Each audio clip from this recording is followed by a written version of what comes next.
Josh here, and in this installment of the Rules of the Realm, we are going to cover a topic that accounts for a huge percentage of misplays that occur in sorcery.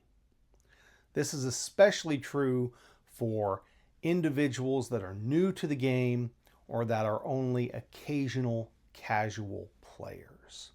And it all comes down to the fact that this particular rule has a very small add-on to the end of its explanation in the rules that people just skip over, and it tends not to stick with people. And because of that, it leads to a whole lot of misplays, and people do things with Airborne that they are not allowed to do. But before we dive into that very particular thing, first, let's talk about what Airborne does. Airborne provides 3 benefits to any unit that has Airborne. The first of those benefits is the ability to move diagonally. Moving on the grid in sorcery is incredibly important, and the ability to move diagonally allows you to cover much more of the board much more quickly to get to the places that you want to be or don't want to be very effectively. So that is a huge benefit. The next thing that it provides is that Airborne units have some evasion. They cannot be attacked by enemy units that do not have Airborne. They're flying up in the air. Those cave trolls on the ground cannot reach them. So that is another huge benefit. They can go to different places on the board, and if your opponent moves an enemy unit to try to attack them, if they don't have Airborne, it doesn't happen. They just kind of have to sit there and look up. Oh, the Pegasus is up there and I can't do anything. The third benefit that is provided by Airborne is that Airborne units cannot be intercepted except by units that have the ranged keyword or that have Airborne.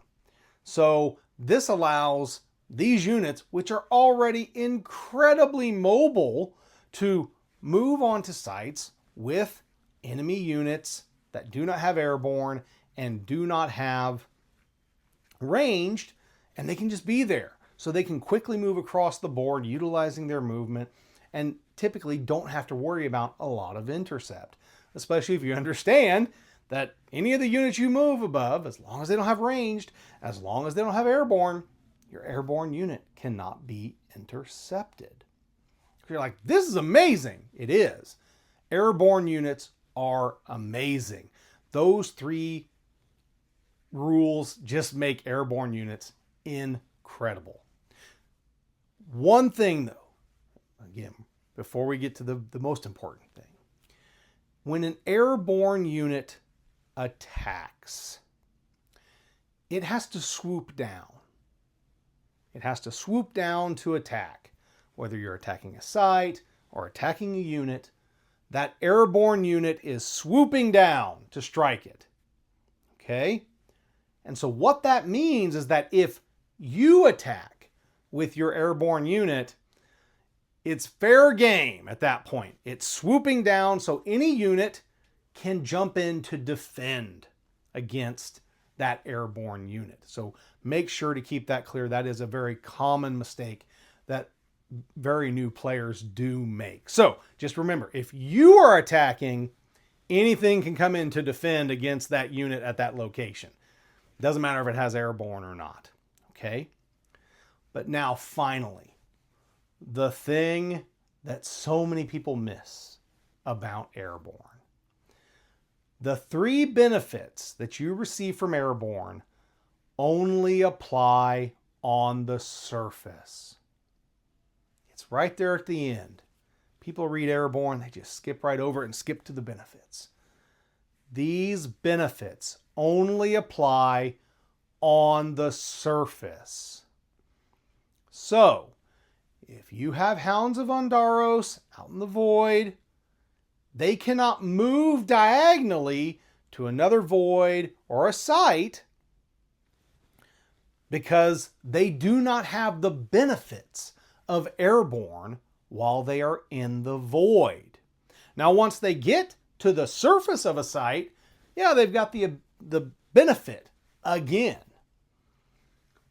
But if they're in that void, if they're underground or underwater, they do not have the benefit of being able to move diagonally. In addition, think about this other thing, right? Airborne units cannot be attacked by units that don't have Airborne. But that doesn't apply anywhere but on the surface. So your Palabury bats that are underground, hiding from whatever's up top, lurking up there of your enemy, they don't have the benefit of Airborne while they're underground. So the cave troll can come along and smush those bats because their Airborne does not matter while they are underground. So they can be attacked by any unit. Same thing applies for the intercept. They can be intercepted if those bats are underground. And again, they can't move diagonally. They can't get that benefit. They can be attacked underground by units that don't have Airborne. Same thing with the intercept. If they move to a site with those cave trolls while they're underground and the cave trolls are underground, they're going to move there, and those they're not going to be chittering little bats having a good time above the cave trolls. The cave troll is going to whack them. All right, assuming it's untapped and can intercept. If it's tapped, it doesn't matter. But if the cave trolls are untapped, they can tap to intercept if the bat's in their movement on that location underground. Because none of the benefits of Airborne apply anywhere except the surface. So keep that in mind. And like I said, I see this all the time. It is a major issue for sorcery. People especially people who do not play consistently, right? People who play very, very regularly, they're going to catch this. But I've even seen some players who are very skilled, who play all the time, and they just don't think. They've got Airborne, I'll move them diagonally. And they just don't, it doesn't compute. And it's all because that little on the surface part of the rule text is just kind of tucked there in the end. And it's even in italics in the Codex. They're like on the surface in italics. Maybe they need to bold that or add it to a bigger font in the Codex. That way everyone sees it on the surface. This is the only time that you gain the 3 wonderful benefits of Airborne. All that wonderful mobility, all of that wonderful evasion. Airborne units rock. But if they're not on the surface, they may as well not have any abilities at all. Because if Airborne is the only thing they have, they really don't. They have it, but it doesn't matter. It doesn't give them any benefit. So just remember, you probably want to keep those Airborne units on the surface. Because otherwise, they could be in a lot of trouble.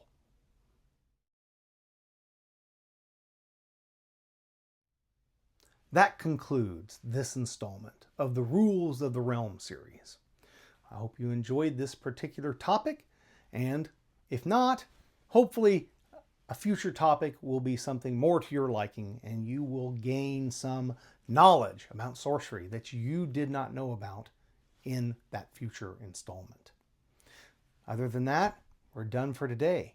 So, as always, keep on contesting the realm!